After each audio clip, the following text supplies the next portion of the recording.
Boa tarde, meus amigos, boa tarde, minhas amigas. Nós estamos aqui na Sociedade de Estudos Espíritas Francisco de Assis, hoje, dia 28 de junho de 2024. E nesse horário nós estudamos essa obra, O Livro dos Médios, essa publicação de Allan Kardec. Nós estamos estudando a parte primeira, capítulo 1, a Espíritos, é uma pergunta. E hoje nós estamos estudando o item 2. Estamos no quarto parágrafo do item 2, tá? Quarto parágrafo. Mas antes de iniciarmos, vamos agradecer a Deus, vamos agradecer a Jesus, as bênçãos que temos recebido, a oportunidade de estarmos aqui estudando, aprendendo, para que nós possamos realmente, né, nos tornarmos aqueles bons trabalhadores da seara do Senhor. Que o Senhor nos abençoe e nos fortaleça hoje, agora e sempre. Graças a Deus. Então, vamos lá começar o estudo de O Livro dos Médios. Diz assim: mas então, porque no parágrafo anterior foi dito assim, eu vou começar do parágrafo anterior, que é o terceiro parágrafo. Não podendo a doutrina da localização das almas harmonizar-se com os dados da ciência, outra doutrina mais lógica diz assina por domínio. Não um lugar determinado circunscrito, mas o espaço universal. Formam elas um mundo invisível em o qual vivemos imersos, que nos cerca e acotovela incessantemente. Como diz Paulo de Tarso, nós estamos cercados por uma multidão de testemunhas, né? Que estão se acotovelando ao nosso redor. Haverá nisso alguma impossibilidade? Alguma coisa que repugne a razão? De modo nenhum. Tudo ao contrário nos afirma que não pode ser de outra maneira. Então, vamos agora dar início ao quarto parágrafo. Mas, então, que vem a ser das penas e recompensas futuras, desde que se lhes suprimam os lugares especiais onde se efetivam? O que ele está falando aqui? Se você vai suprimir, né?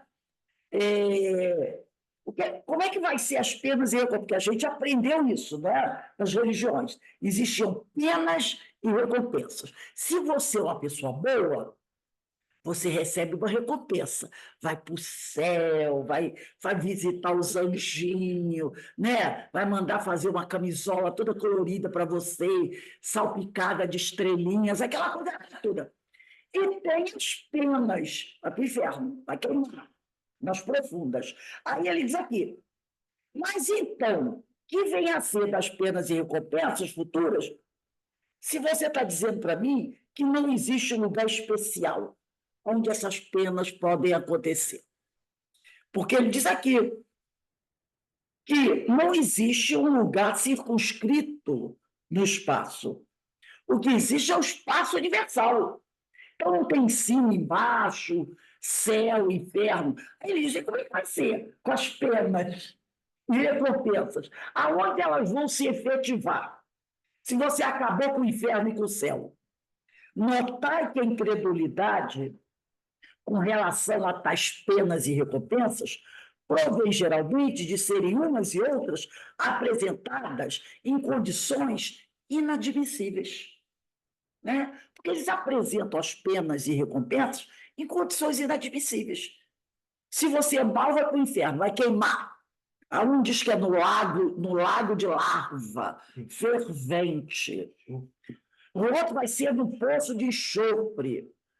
O outro diz que vai ser no caldeirão, que vai ser no caldeirão. O outro diz que é no mármore do inferno, né? E o céu, tudo que aquilo que é de maravilhoso, eles falam, né? Então, ele mostra que essas questões de penas e recompensas são coisas inadmissíveis. Dizer, em vez disso, que as almas...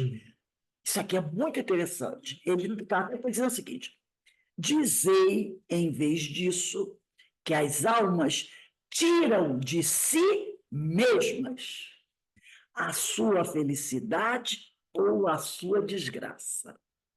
Então, se tem alguma pena, alguma recompensa, algum inferno, algum paraíso, tudo isso sai de nós mesmos.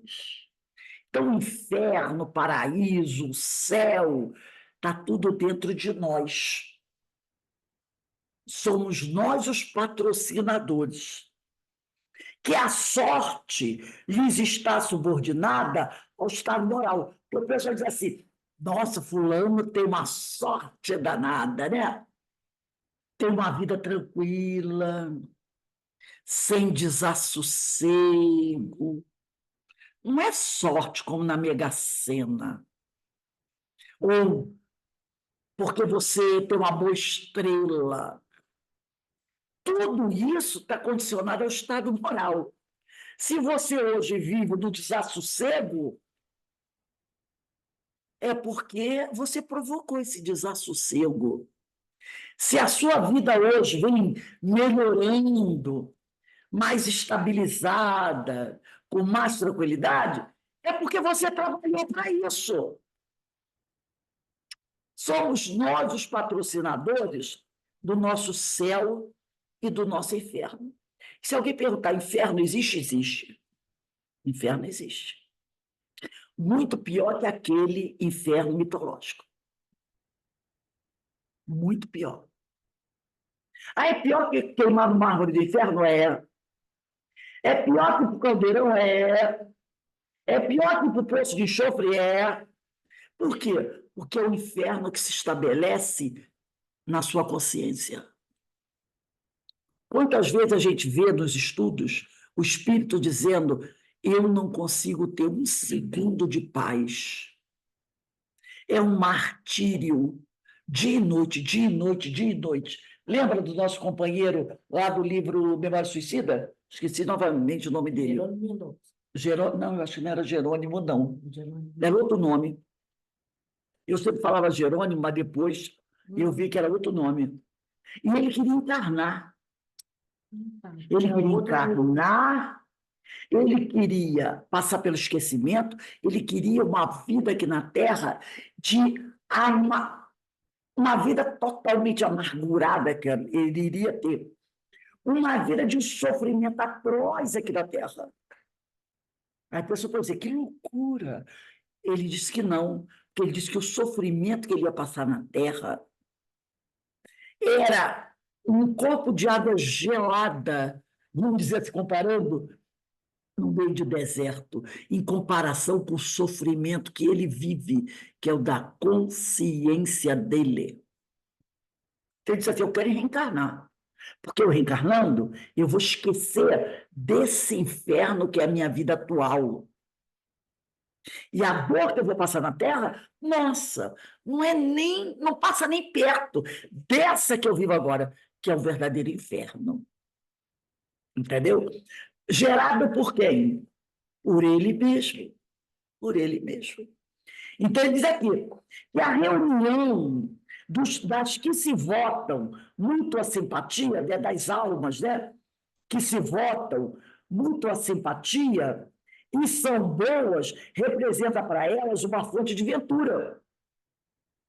Porque você está no plano espiritual, reunido com espíritos afins que gostam do que você gosta, né? Que você ama, te ama. Isso é o paraíso, isso é uma aventura que, de acordo com o grau de purificação que tenham alcançado, e alcançaram não porque receberam isso de graça, alcançaram porque fizeram por onde alcançar. Porque, como a gente vai ver, não sei se é aqui, anjo e demônio não são espíritos mitológicos, somos nós. Somos nós. Eu hoje estava conversando aqui com o Beto, a gente estava vendo um caso de uma pessoa lá no Rio Grande do Sul, estava sendo preso porque ele estava buscando, pegando alimentos que ficaram dias e dias e dias submersos naquela água podre, lavando e colocando para vender. Entendeu? Açúcar, feijão, arroz, ele estava pegando naquela água podre, que ficou ali naquela água podre durante um mês. misturado com urina, fezes de rato. Ele estava tirando da água, lavando, passando só uma aguinha, porque ele não ia nem botar desinfetante, uma aguinha, e vendendo a um preço mais barato. E eu falei para ele: esse é o vampiro. Esse é o vampiro. Esse é aquele espírito estritamente mau. Aí a pessoa diz assim: mas ele nunca matou ninguém. Mas ele está matando. Indiretamente ele vai matar. Porque aquelas pessoas que perderam tudo, desempregadas, vão ver vender, que não sabem de onde vem aquele arroz. Vão ver vender 5 quilos de arroz, que normalmente é vendido a 30, 35, por R$ 15. Pessoa pobre, perdeu tudo. O que a pessoa vai ver? Ah, vai ver que é um estoque que estava em algum lugar, até que o governo mandou, sei lá, vou comprar uma comida contaminada. Então, essa pessoa, ela é má, estritamente má. Porque para a família dela, ela não vai oferecer esse arroz, tá? Cruel. Índice de moralidade dele é quase mínimo. É estritamente mal, como eu já falei. Aí você vai dizer, ué, mas isso não é só para o desencarnado? Não. Esse é o verdadeiro vampiro. É o vampiro. Entendeu? Está aqui encarnado. Está na cadeia, vampiro preso. Então, quando nós estudamos na aula anterior, que Emmanuel falou, o nível de espíritos encarnados e desencarnados de baixa moral no planeta Terra é ainda a maioria. Porque o que essa criatura fez, quantos já não compraram antes dele ser preso? E o que ele deve ter feito? Deve ter ido e contado o dinheiro que ele botou no bolso. Olha, estou me dando bem. É o que ele deve ter pensado. Estou me dando bem, contando as moedas de ouro dele. Estou me dando bem. Essa criatura não vive já no inferno? Ele é o próprio inferno. É o próprio vampiro, o ser mau. Porque ele não está pensando que crianças vão usar aquele alimento. Entendeu? É o ser profundamente mau. Né? Então, o que ele está dizendo aqui?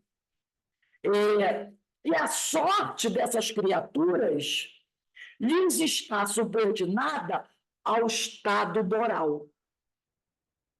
A palavra sorte, entre aspas, como dizer, destino, né? Vida futura. O que a gente pode imaginar? Precisa que a gente seja um grande gênio para imaginar o futuro dessa criatura? Claro que não precisamos fazer tanto esforço assim. Então, ele diz aqui, a sorte dessa criatura, como de outras, está subordinada ao estado moral. Já se vê que o estado moral dele é lastimável.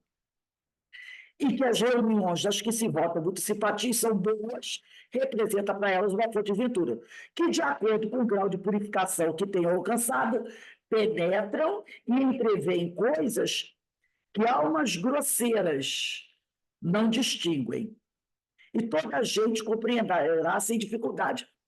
Então, essas almas grosseiras, como esse cidadão, ele está longe de entrever as coisas boas. Porque, como ele diz aqui, as almas grosseiras não conseguem distinguir as coisas boas. Dizem mais que as almas não atingem o grau supremo senão pelos esforços que façam por se melhorarem e depois de uma série de provas adequadas à sua purificação. Eu estou no item 4, tá, gente? Lá, questão número 4 do Livro dos Médios, desculpe, questão número 2 do Livro dos Médios, no meio do 4º parágrafo, tá? Questão número 2, lá no meio do 4º parágrafo. E ele diz aqui, ó, que os anjos são almas que galgaram o último grau da escala, grau que todas as almas podem atingir, inclusive esse aí que está vendendo comida podre, tendo boa vontade, que os anjos são os mensageiros de Deus, encarregados de velar pela execução de seus desígnios em todo o universo, que se sentem ditosos com o desempenho dessas missões gloriosas. E lhes tereis dado a felicidade, um fim mais útil, mais atraente, do que fazendo-a consistir numa contemplação perpétua, que não passaria de perpétua inutilidade. Dizem, finalmente, que os demônios, como a gente fala, né? Os demônios são simplesmente a alma dos maus. Então, eu posso dizer que esse ser que foi preso é um demônio. Não é? Seria classificado como um demônio. Então, os demônios são almas dos maus. Essas criaturas más. Quer alguém mais perigoso que um ser desse? Aí ele diz aqui, né?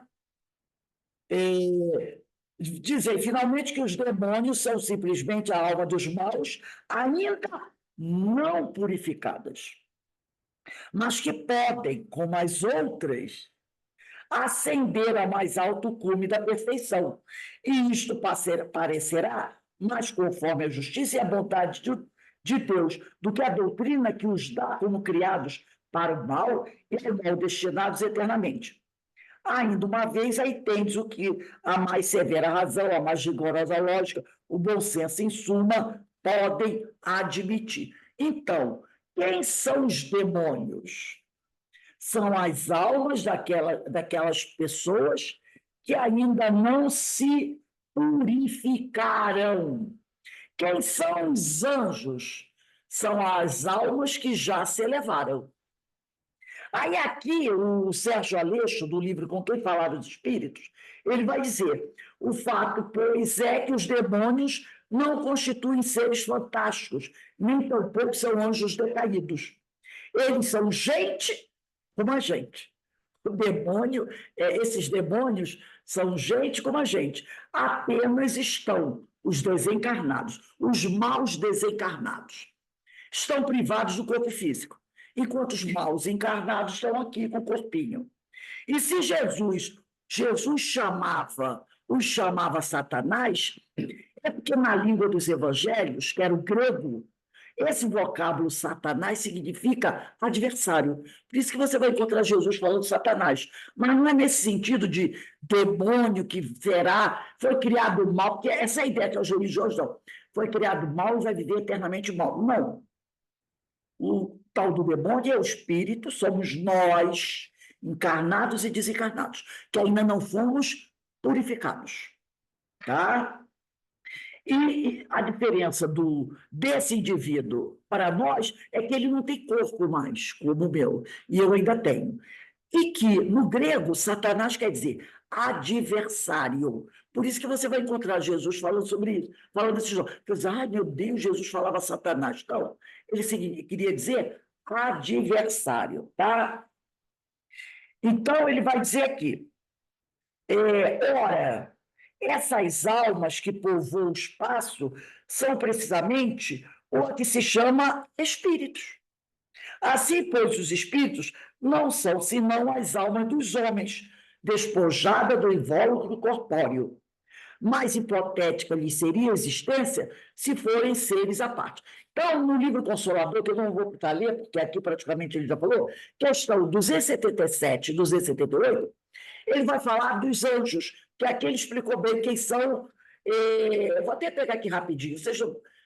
Vou dizer quem são os anjos, quem são os demônios. E aqui ele vai falar quem são os demônios. Quer dizer, se os demônios são simplesmente as almas dos maus, que serão os anjos? Né? Aí a pergunta, os espíritos elevados, como os profetas antigos, devem ser considerados como anjos ou como espíritos eleitos? E o Emmanuel diz, como missionários do Senhor, junto à esfera de atividade propriamente material. Os profetas antigos eram também chamados de a luminosa sementeira, eram também dos chamados a luminosa sementeira. Para a nossa compreensão, a palavra anjo, neste passo, deve designar somente as entidades que já se elevaram ao plano superior, os espíritos purificados, plenamente redimidas, onde são escolhidos na tarefa sagrada daqueles cujas palavras eu passarão. São escolhidos por quê? Porque são aqueles que o Senhor pode confiar. Aí pessoas dizem, são espíritos escolhidos. Não, são escolhidos para trabalhar. Porque eu penso assim, ai, são espíritos privilegiados, são os escolhidos. Não, eles aqui, ó, somente as entidades que já se elevaram ao plano superior, plenamente redimidas, onde são escolhidos na tarefa sagrada. Plenamente redimidos, né? Plenamente redimidos, onde são escolhidos na tarefa sagrada daquele cujas palavras não passarão. Então, Jesus tem os espíritos escolhidos a ajudá-lo. Mas não é esse título de escolhido, não é para o cara ficar vaidoso, eu sou escolhido, não. Eles são os escolhidos na tarefa sagrada daquele cujas palavras não passarão. São os que Jesus escolhe para trabalhar, porque ele sabe que eles não mais falharão, porque são redimidos. Então, a pessoa já vai mudar. Ah, escolhido é esse, né? É aquele que trabalha mesmo, né? É aquele que faz e não vai faltar. Por isso que ele é escolhido, tá? Ele é escolhido por isso.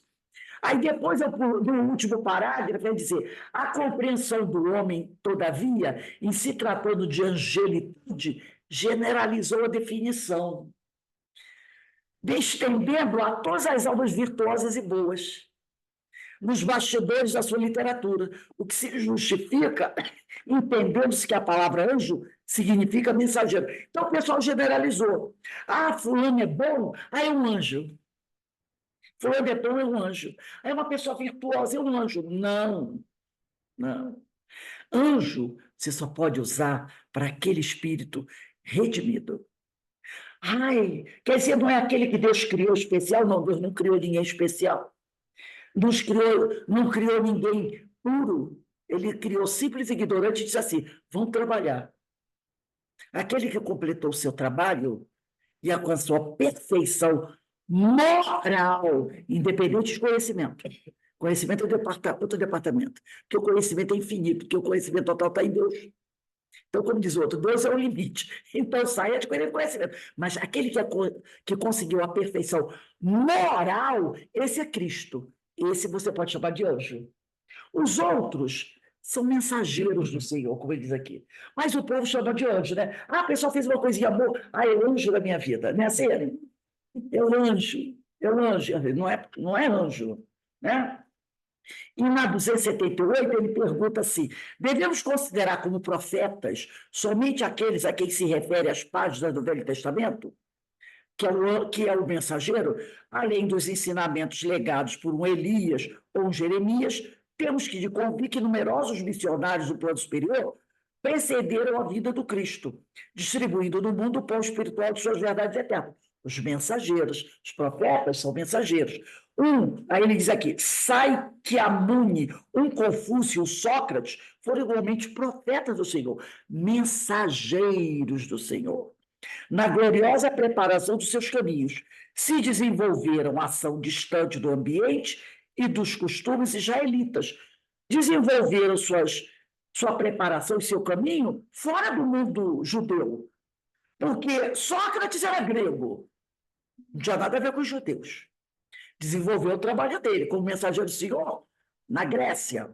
Confúcio era chinês.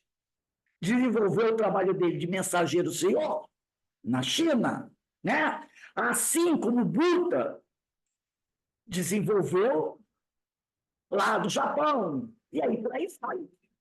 Então, o Senhor mandou mensageiros para o mundo inteiro, todos a serviço do Senhor. Tá?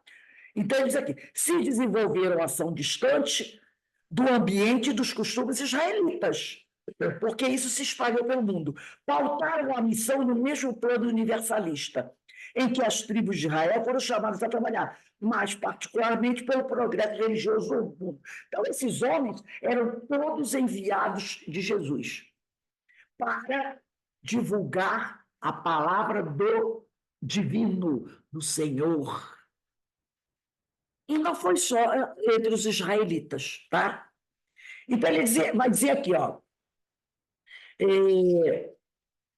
se porém, aí ele diz aqui, se porém se admitir que há almas necessário, né?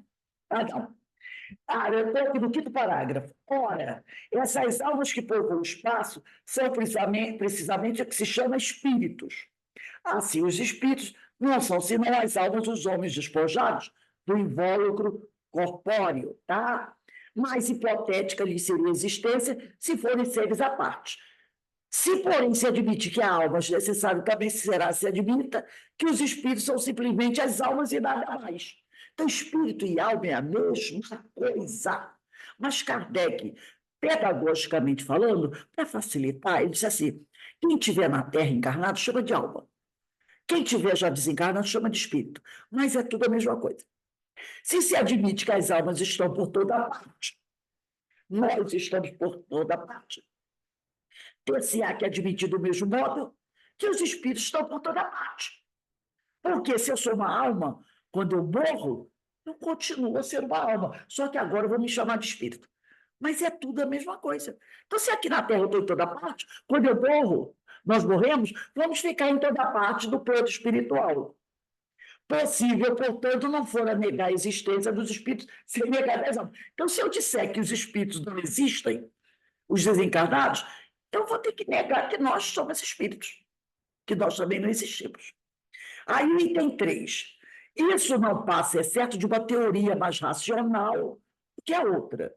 Porém, já é muito que seja uma teoria, que nem a razão nem a ciência repelem.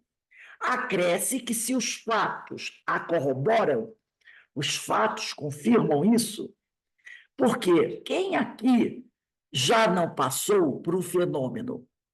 Quem aqui já não sentiu a presença de um desencarnado? Então, é uma teoria, né? Você pode considerar uma teoria, melhor do que aquela que nega a existência dos espíritos e que, né, ninguém pode repelir, nem a ciência, porque há fatos que a ciência não sabe explicar, que se apresenta diante da ciência, como eu contei para vocês o fato, né, de um pai que estava com o filho estava com câncer, o menino devia ter uns 5, 6 anos, uma doença gravíssima de pulmão, aonde já tinha feito todos os exames, e esse rapaz era meu colega de trabalho.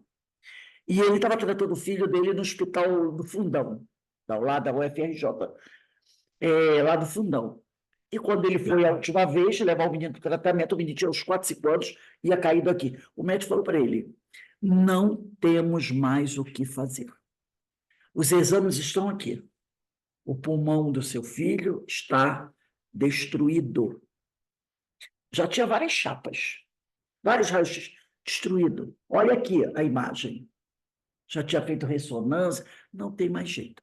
Leva ele para casa. E deixa em casa. Não deixa, não vai internar mais, vai sofrer. Quem é que vai receber agulhada? Deixa ele, leva ele para casa. E ele vai morrer, porque não era espírita, vai morrer, deixa morrer tranquilo em casa, com o pai, com a mãe, né? Aí esse meu colega saiu do hospital, ele saiu do hospital arrasado, chorando, com o filhinho dele no ombro. Quando ele está descendo a escada do prédio, vem subindo um médico. O médico parou na frente dele assim. Nunca tinha visto o médico. Meu médico nunca tinha visto ele. O médico olhou para ele assim, como se fosse um robô. Me dá seu filho aqui.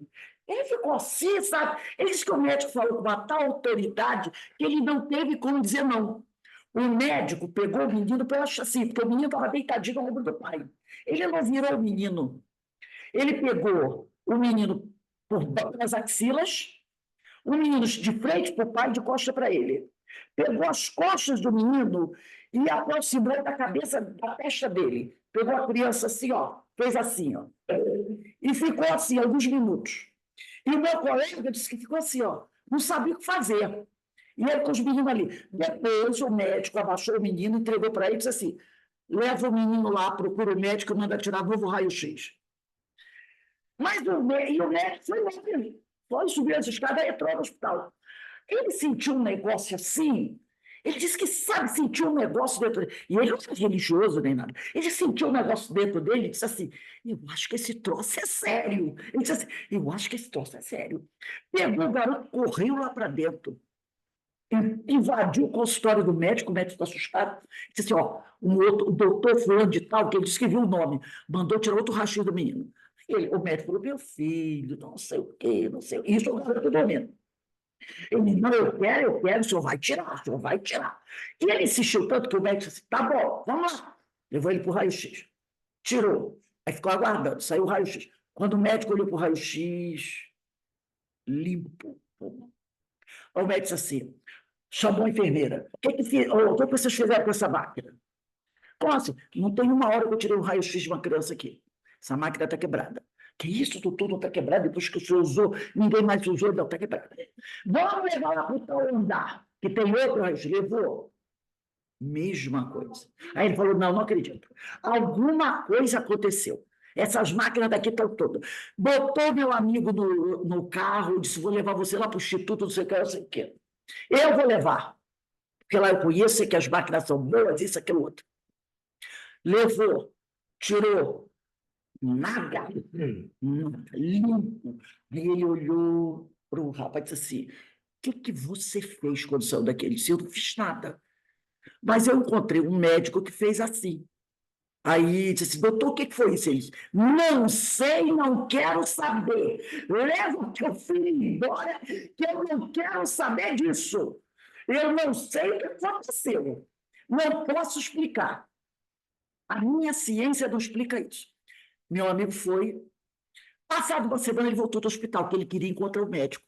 Ele voltou no mesmo dia que tinha acontecido, naquele mesmo horário, ficou esperando. Daqui a pouco ele vê o médico chegando, o próprio médico. Aí ele falou: doutor, você está lembrado de mim? O médico olhou: tô. Ah, o senhor do garotinho, né? O que você fez com o meu filho? O médico olhou para ele e disse assim: eu lembro do fato, mas o que eu fiz eu não sei. E detalhe, acho que não vou ser capaz de fazer de novo. Teu filho está bem? Tá. Então isso que importa, foi embora. O próprio médico não sabia. Deveria ser um médico de cura, que não sabia que era médico de cura, mas que a espiritualidade utilizou naquele momento. Era um médico de cura. Pode até ser, a gente não sabe, que a partir daquele evento, esse médium, tenha até buscado alguma coisa, né? Como é que eu fiz aquilo? Eu sei que quando eu conheci esse meu amigo, o filho dele já estava com uns 10, 11 anos. Nunca mais teve nada. Okay. Aí foi o que o médico falou para ele, o médico do menino: a minha ciência não explica isso, e nem eu, e nem quero mais saber disso, porque era uma negação como se diz, quando o médico dá um laudo, e eu, com a ciência dele, Da ciência, né? Negação da ciência. ele dentro daquele fato, né? Daquele laudo. Eu não digo que a ciência, mas o laudo dele. E a ciência dele não podia explicar.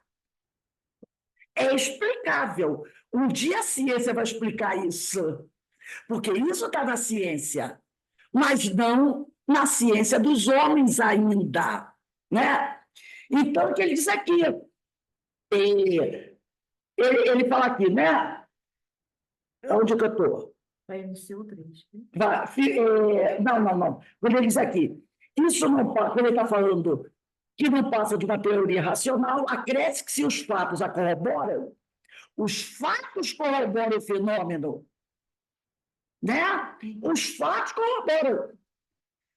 E a ciência não pode repelir. Esse médico não podia repelir. Como é que ele ia repelir uma coisa que aconteceu com ele? Então, os fatos corroboram. O garoto que saiu morto do hospital, quase morto, em questão de minutos, voltou a ter saúde. É um fato. Que fato é? O raio-x. Ele tem o raio-x de uma hora antes e o raio-x de uma hora depois. E a máquina não está quebrada. A ciência está ali, corroborando que o fato aconteceu. Né? Quer dizer que seu amigo era espírita? Não era espírita, não. Então, se os fatos a corroboram, tem ela por si a sanção do raciocínio e da experiência. Porque aí cabe à ciência dizer por que isso não é verdade. Então, se isso é falso, então, doutor, explica o que aconteceu. O médico disse, eu não sei o que aconteceu. Eu achei a parte do livro Memórias de Si. Achou? Qual era o nome dele? Não, ele diz aqui são 3, né? Então, É Agenor Penalva ou Mário Sobral? acho que é Mário Sobral. Mário Sobral. Então, a ciência tem que confirmar. O médico tem que dizer, realmente ele ficou bom. Há 2 horas atrás ele estava morrendo, agora ele está bom. Como aconteceu, eu não sei, mas que ele está vivo, vai viver, vai. Então, acresce que se os fatos corroboram isso, corroboram o fenômeno, tem ela por si a sanção do raciocínio de experiência. O fato aconteceu. Esses fatos se nos deparam no fenômeno das manifestações espíritas, que assim constitui a prova patente da existência e da sobrevivência da alma.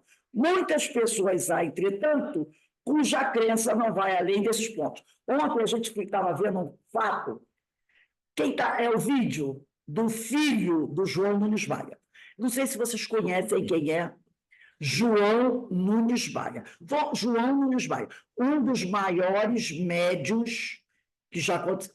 Tá? Ele é autor de vários livros, inclusive do Aveluz, né? E outros livros maravilhosos. Ele, João Nunes Maia, foi quem recebeu a receita da pomada de vovô Pedro, que foi intercambiada por doutor Bezerra de Menezes, diretamente de Mesmer. Ontem a gente estava vendo um vídeo do sobrinho do João Nunes Maia. João Nunes Maia já desencarnou. Inclusive, todos os livros dele são prefaciados por doutor Bezerra de Menezes, tá? E o sobrinho dele estava contando sobre a pomada de Mesmer. Ele foi muito mais além sobre a pomada de Mesmer.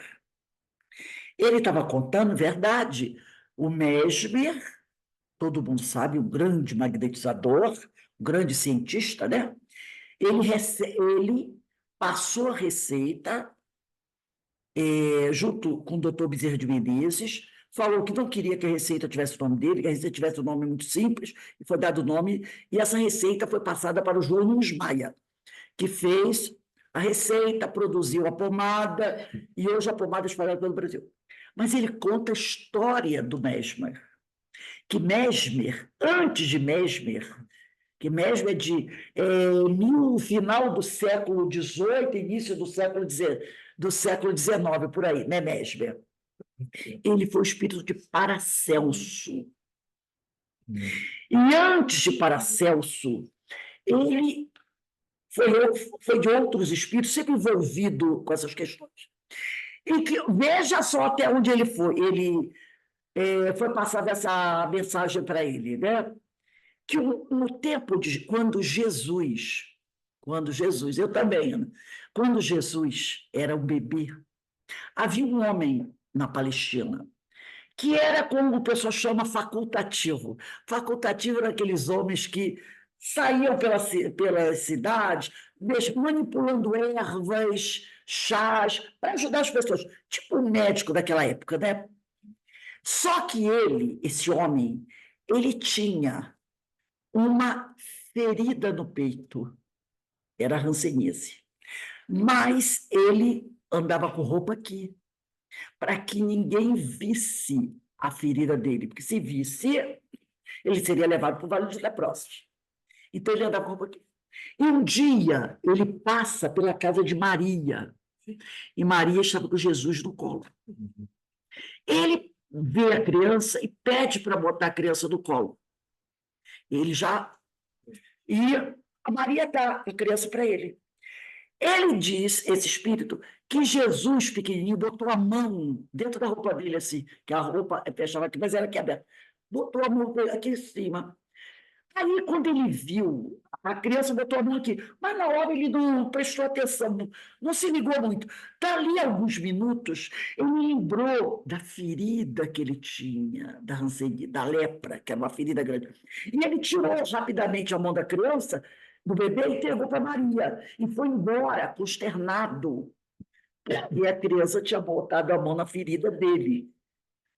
Passado algumas horas, ele está andando, de repente ele começa a sentir tipo um frescor no peito, uma coisa estranha no peito, né? Uma coisa assim mais fresca.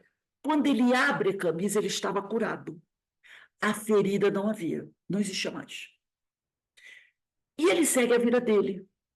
Ele segue a vida dele, sempre trabalhando, reencarna, desencarna, reencarna, sempre trabalhando assim, com manipulação de fluidos, de sementes, de ervas, sabe? Sempre assim. Sempre fazendo esse trabalho, sempre tratando. E depois disso, ele percebe que aquela criança era especial. Então, depois, Jesus cresce, torna Messias, ele fica sabendo e passa a seguir os ensinamentos daquela criança que se fez homem. Passa a seguir os ensinamentos dele. Quando ele reencarna como Mesmer, Paracelso, né, como Paracelso, ele recebe uma mensagem de um espírito, já dando para ele as diretrizes de um remédio que poderia curar as dores. Ele elabora alguma coisa, mas ainda não tem, né? O remédio ainda é incipiente, ajuda um pouco os doentes, mas ainda não está completamente, né, elaborado. Quando ele reencarna como Mesmer, aí ele já é um homem mais culto, cientificamente mais desenvolvido, ele consegue fazer a pomada, mas ele já tinha mais ou menos a receita dela, como Paracelso. E aí ele elabora a pomada e usa a pomada. Depois que ele desencarna, ele, em contato com o doutor Bezerra de Menezes, passa a pomada e doutor Bezerra procura o médium João Nunes Maia, que recebe essa pomada. E o João Nunes Maia fabrica as pomadas, e falando como ele fabricou a pomada, é uma coisa fantástica. E ele começa a tratar as pessoas. Aí depois a receita é divulgada para todas as casas espíritas. E hoje todo mundo usa essa pomada. Onde está escrito isso? É um vídeo. Eu vou passar para vocês. É um vídeo que nós recebemos do sobrinho do João Nunes Maia, que é espírita. Então a gente vê essa pomada, quem já usou, sabe dos benefícios dela, né? Eu já, umas 3 ou 4 vezes comigo, já aconteceu coisas assim fantásticas usando essa pomada. Se você usa essa pomada com fé, essa pomada, entre aspas, é verdadeiramente milagrosa. As casas espíritas normalmente fornecem. Uma casa espírita que eu sei que fornece tranquilamente é o Centro Espírita Filhos de Deus, porque essa pomada é muito utilizada pelos rancenianos, meus irmãos rancenianos. Então, como eu frequentava muito lá, eu estava sempre pegando a pomada lá na Casa do Amazonas, né, no Centro Espírita Filhos de Deus. Então, e não pode ser vendida. Não pode ser vendida de jeito nenhum. Então, eu não sei aqui em Eu Petrópolis. usei. Eu usei muito boa e melhorou a minha psoríase. E melhorou, inclusive, meus sintomas do lúpus. Muito boa. Ela é maravilhosa. O Chico dizia que quando ele tinha problemas assim de úlcera de estômago, ele dizia assim, que ele pegava um pedacinho de pão, botava um pouquinho de pomada e engolia. Um pedacinho de pão com a pomada. E ele disse, e dava um resultado ótimo. Os rancenianos usam muito essa pomada. Minha irmã teve um rapaz que trabalhava com ela na Polícia Federal. Ele trabalhava com ela no aeroporto Galeão. Ele tinha uma ferida na perna horrorosa, horrorosa. que purgava muito. Então, um dia minha irmã era constrangedor, sabe? Ele era agente da Polícia Federal, tinha que trabalhar no aeroporto de terno, e a perna dele sempre molhava. Então, uma vez minha irmã perguntou para ele assim, desculpa perguntar, e ele falou, ela disse, vou te dar uma pomada. Ela trouxe para ele uns 3 tubinhos. Em uma semana, ele passou a pomada, eu usava bastante, né? Então, os 3 tubinhos, uma semana acabaram. Terminada uma semana, ele chamou a Rosângela. Rosângela, pelo amor de Deus, minha irmã, manda essa tomada. Ela, por quê? A ferida da minha perna secou completamente. E ele continuou a usar, Rosângela em contato sempre com ele. Dali a um mês, ele falou, Rosângela, eu estou curado, não tem nada na minha perna. E eu já fiz inúmeros tratamentos. A gente da Polícia Federal leva muito bem. Ele disse, eu já fiz inúmeros tratamentos, nenhum deu certo. Essa pomadinha aí, uma semana, resolveu o meu problema. Então, essa pomada é maravilhosa, né? Então, vamos voltar lá. Então, ela diz aqui, né? Muitas pessoas, entretanto... Não, ele diz aqui, esses fatos se nos deparam fenômenos das manifestações espíritas, que assim constituem a prova patente da existência e da sobrevivência da alma. Muitas pessoas, entretanto, cuja crença não vai além desse ponto, que admitem a existência das almas e, conseguintemente, a dos espíritos, mas que negam a possibilidade de nos comunicarmos com eles. Dizem que seres imateriais não podem atuar sobre a matéria. Então, tem pessoa que aceita que os espíritos existem, mas não aceitam que eles possam se comunicar, né? Esta dúvida assenta na ignorância da verdadeira natureza dos espíritos, dos quais, em geral, fazem ideia muito falsa, supondo-os erradamente seres abstratos, vagos e indefinidos, o que não é real. Figuremos, primeiramente, o espírito em união com o corpo. Ele é o ser principal, pois que é o ser que pensa e sobrevive. O corpo não passa de um acessório seu, um instrumento, de um invólucro, uma veste que ele deixa quando usada. Além desse invólucro material, quer dizer, que é o nosso corpo físico, tem o espírito, um segundo, semimaterial, que o liga ao primeiro, por ocasião da morte. Que a gente chama, né, de perispírito, né? O segundo corpo. O primeiro é o corpo físico, o segundo é o perispírito, né? Por ocasião da morte, despoja-se deste. O espírito, quando a pessoa morre, ele se liberta do corpo físico, que é o corpo material, porém não do outro. Ele se despoja do corpo físico, mas não se despoja do corpo perispírito, do corpo semimaterial. Aqui damos o nome de perispírito. Esse invólucro semimaterial, que tem a forma humana, porque ele tem a forma humana por quê? Porque o corpo é moldado nele, né? Que tem a forma humana, constitui para o espírito um corpo fluídico, vaporoso, mas que, pelo fato de nos ser invisível, do seu estado normal, não deixa de ter alguma das propriedades da matéria. Então, o nosso perispírito tem algumas propriedades da matéria, porque ele é um corpo semimaterial. O espírito não é, pois, um ponto, uma abstração, é um ser limitado, o espírito não é, pois, um ponto, uma abstração, é um ser limitado e circunscrito, ao qual só falta ser visível e palpável, para se assemelhar aos seres humanos. Por que, então, não haveria de atuar sobre a matéria? Por ser fluídico o seu corpo? Mas onde encontra o homem os seus mais possantes motores, se não entre os mais rarificados fluidos, mesmo entre os que se consideram imponderáveis, como, por exemplo, a eletricidade?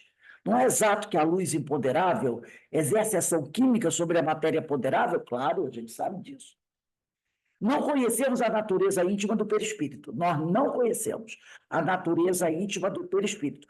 Suponhamos, todavia, formado de matéria elétrica ou de outra tão sutil quanto esta. Porque, quando dirigido por uma vontade, não teria propriedade idêntica daquela matéria. Então, a gente não conhece a natureza íntima do perispírito.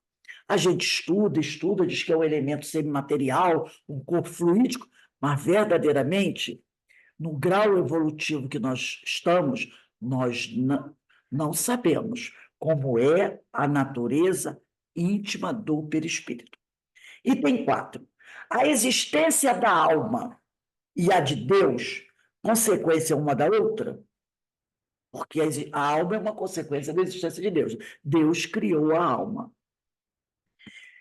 Constituindo a base de todo o edifício, antes de travarmos qualquer discussão espírita, importa indaguemos se o nosso interlocutor admite essa base. Antes de você discutir com alguém, comentar com alguém sobre espiritismo, primeira coisa é você pergunta para a pessoa: você acredita em Deus? Não. Você acredita que os espíritos, na existência dos espíritos? Não. Então nem começa a discutir. Nem começa a discutir. Porque se a pessoa não acredita em Deus, não acredita na existência do espírito, o que você vai discutir com essa pessoa? Sobre espiritualidade. Então ele fala sobre isso. Então, isso aqui, importa indaguemos se o nosso interlocutor admite essa base. A base é o quê? Deus e a alma. Se a estas questões, credes em Deus, credes que tende uma alma, credes na sobrevivência da alma após a morte? Se a criatura responder negativamente, ou mesmo se disser simplesmente, não sei, desejar é que assim fosse, mas não tenha certeza disso, o que quase sempre equivale a uma negação, polida, disfarçada, sob uma forma menos categórica, para não chocar bruscamente, ou a que ele chama preconceitos respeitáveis, tão inútil seria ir além dessa conversa, como querer demonstrar as propriedades da luz a um cego que não admitisse a existência da luz. Porque, em suma, as manifestações espíritas não são mais do que efeitos das propriedades da alma. Então, toda manifestação espírita é resultante da manifestação da alma. Então, se você acredita, a criatura não acredita na alma, não acredita em Deus, tu vai discutir o que mais com ela? Como é que você vai falar sobre fenômenos espíritas com alguém que não acredita na existência da alma? Aí diz aqui, porque, em suma, as manifestações espíritas não são mais do que efeitos da propriedade da alma. Com semelhante interlocutor, se não quiser perder tempo, ter-se-á que seguir muito diversa ordem de ideias. Admitida que seja a base, que a existência de Deus e da alma, não como simples probabilidade, mas como coisa averiguada, incontestável, dela muito naturalmente decorrerá a existência dos espíritos. Então, se a criatura acredita em Deus, acredita na existência da alma, a partir daí ele vai ter mais facilidade para entender que os espíritos existem. Porque tem gente que acredita que existe a alma, mas não espíritos. Porque separa as coisas. Acha que alma é uma coisa e que espírito é outra. Então, se a criatura acredita em Deus e acredita na alma, fácil vai ser ele entender que alma e espírito são a mesma coisa. Mas se ele não acredita em Deus e não acredita na existência da alma, para de conversar. Porque você não vai conseguir fazer a pessoa entender. Ela precisa ter essa base. Ela precisa dessa base, que é acreditar em Deus e acreditar que existe, que nós, quando morremos, não importa a religião. Nós não desaparecemos que nem fumacinha. Algumas religiões acreditam que o sujeito vai ficar dormindo até o dia do juízo final, quando ele vai ser julgado. Outros acreditam que o sujeito vai para o inferno. Então, se ele vai para o inferno, significa que ele continua a existir, não é? Então, ele vai para o inferno. Outros acreditam que ele vai para o céu. Então, acredita que continua a existir. Vai para o céu. Um acredita que está dormindo, outro que vai para o inferno, outro que vai para o céu. Essa criatura acredita na existência da alma. E acredita em Deus. Porque quem mandou ele para o céu, para o inferno? Foi Deus. Quem botou ele para dormir esperando o dia do juízo final? Juízo de quem? De Deus. Essa criatura acredita em Deus e na alma. Ah, com essa daí dá para conversar. Dá para conversar. Entendeu? Porque ele tem o quê? A base. Ele acredita na base. Não importa se seja meio fantasiado, mas ele acredita nessa base. Tá bom? Então, gente, a gente vai parar por aqui. Semana que vem, dia 5/7, a gente vai entrar no item número 5, tá? Item número 5, dia 5/7. Coloca aí a data. É muito. Quando a gente começa a analisar, isso tudo aqui é Kardec, ele está conversando aqui, ele está trazendo esse texto aqui para a gente, né? Como se ele estivesse dialogando com alguém, tá? Ele está buscando convencer as pessoas, colocar ali as questões dele, tá? Como se fosse um debate ali. É isso que ele está querendo fazer, levantar essas teses para a gente refletir sobre isso, tá bom? Então, essa primeira parte, ela é toda assim, né? Ela vai falar do depois, ela vai falar do maravilhoso sobrenatural, ele vai falar do método, ele vai falar dos sistemas, até então, que ele vai entrar depois na parte segunda. E a parte segunda qual é? Aqui, a parte segunda do capítulo 1 é da ação dos espíritos sobre a matéria. Aí ele já vai falar dos espíritos. Mas então ele está fazendo essa introdução que a Terezinha Oliveira fez lá, para a gente poder compreendendo a ideia, né? Tendo a ideia.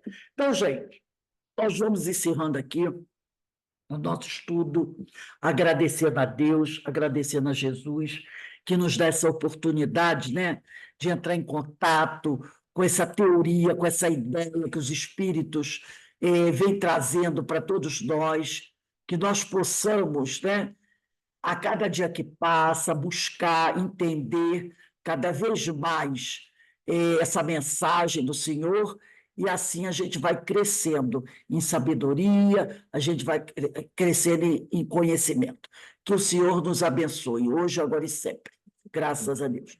O meu aqui disparou, o meu negocinho aqui, ó, acho que o meu teclado disparou. Alguma coisa em cima dele. Não tem nada em cima. Meu teclado deu uma disparada aqui. É o número 4 do meu teclado que está disparando. Parou. Aperta ele novamente que ele para. Eu apertei. Ia mandar um monte de 4 para vocês.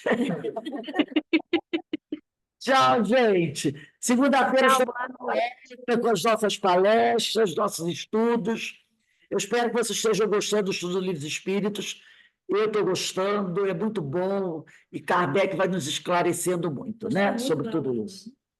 Então, o Senhor nos abençoe e nos fortaleça, hoje, agora e sempre. Ó, um beijo para todos. Fiquem bem. Bom fim de semana.